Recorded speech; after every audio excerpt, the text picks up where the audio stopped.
Shalom Uvracha, Morai V'Abotai, Shalom Uvracha. Bezrat Hashem, in the merit of the Tzaddik, Rabbi Moshe Pinto, in the merit of all Tzaddikim. May HaKadosh Baruch Hu bless our entire Kehillah, our entire Ka'al, Bracha, V'Atzlacha, Asiyata Dishmaya Gedolah, and may today be a day that we all achieve a personal redemption and a redemption for all Klal Am Yisrael. Amen. Hashem.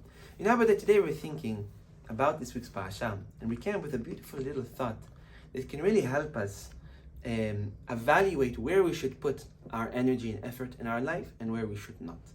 Our life, Rabotai, is when I was very limited, and we should always try to invest our time and energy and emotion in places that bring us bracha, rather waste our time and energy in places that don't. So we see, Rabotai, in this week's parasha, Moshe Rabbeinu sends 12 tribes to go evaluate Eretz Israel and to come back with a report on what exists there and what would be the best way to enter Eretz Israel and to conquer the land. The Torah says that the 12 tribes went, and while evaluating the land, they saw that the people that lived in the land were very, very big. They were strong, they were cruel, they were giants. The spies came to this understanding that due to the fact that the people that live in the land were very, very big, it would be very, very difficult to conquer the land. And they returned back to Bnei Israel. And they told Bnei Israel the following.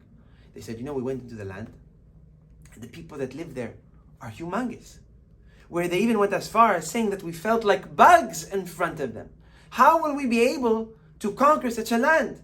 And they continued on by even speaking Lashon Hara, badly on that land, that this is a land that will cause us death. We should have went back to Egypt. In Egypt it was much better.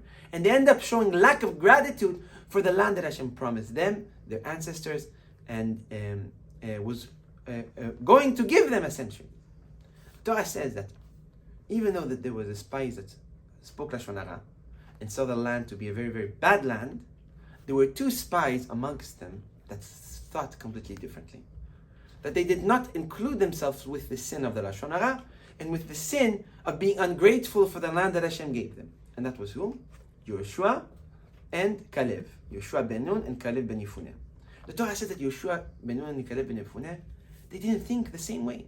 They saw the land to be a very blessed land, a very good land, and a land that will be better and very beneficial for many, many generations to come. So the question that we had is, how come two groups of people, the 10 spies and Yoshua and Caleb, saw the same thing, witnessed the same thing, but came to complete different conclusions?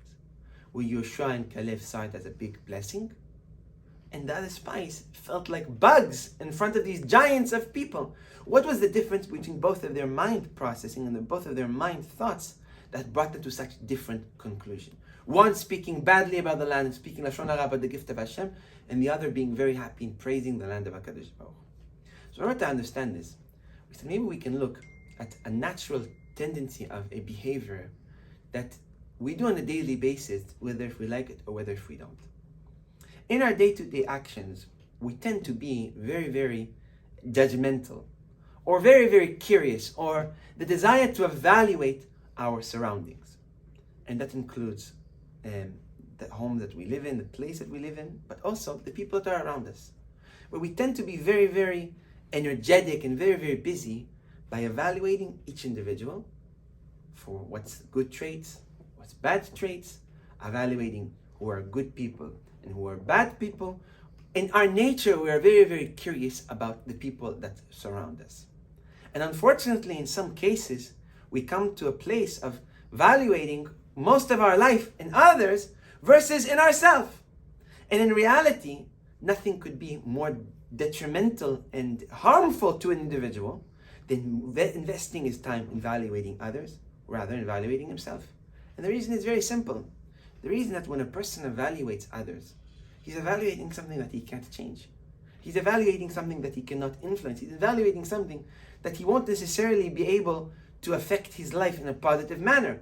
Rather, when a person evaluates himself, he's able to come to not only bettering his life, but bettering his panasa, constantly evaluating what he's doing in his work to maybe increase his livelihood. He evaluates how he interacts between him and his wife to make fixes and changes and little tweaks to make his shalom bayit better. When a person evaluates himself, he is able to influence himself and to cause change within himself to better his life and to better the life of the people that surround him. But the problem is that it's not that fun evaluating ourselves. We find more interest in evaluating the world around us than evaluating ourselves. And that, Rabotai, is something that we can really see. That was the main difference between Caleb ben Yefuneh and Yoshua versus the other spies. Caleb ben Yefuneh and Yoshua, when they looked around Eretz Israel, they were very fixated on making sure that they were the best individuals that they can possibly be. They didn't fall into the trap of looking at others. They didn't fall into the trap of judging everyone around them. And as a result of that, they didn't see the world for what it seemed to be like, but rather they saw the world for what their potential can bring out from. And as a result of that, they saw the world in a positive manner because themselves, they were able to influence themselves in the best way possible. But the other spies did something very, very wrong. They looked at the world around them and they judged. He is bad. He is bad. He is big. He is cruel. He is mean. He is this. He is that. He is that. And as a result of being so fixated on others, when they came to themselves, they found what? They found complete emptiness. Or in simpler words, they would look at themselves and they saw themselves like bugs versus everybody else. And that is something, Rabotai, that we have to understand. That it is the most easiest trap to fall in. And if conquered, it's the most valuable change that we can possibly do in our life. And that is the change of being busy with evaluating ourselves and bettering ourselves and being fixated on looking at ourselves and not looking at the world around us. Because looking at the world around us won't cause us anything but what? But being unable to progress, being unable to grow, being unable to better our own being. And that's, Rabotai, something that we were thinking of today. Of the famous saying that we hear people always say, that the grass is always greener on the other side. We said maybe we can say that maybe if you were to look at your own grass for a day or two and realize that you can make your own grass better, maybe then you will realize that the grass of your neighbor is not as good as yours. We tend to be fixated on others when we can really make our own life to the best possible reality that could exist. If we focus on ourselves and we look at ourselves, we will find that the world around us is actually an amazing place that Hashem gave us.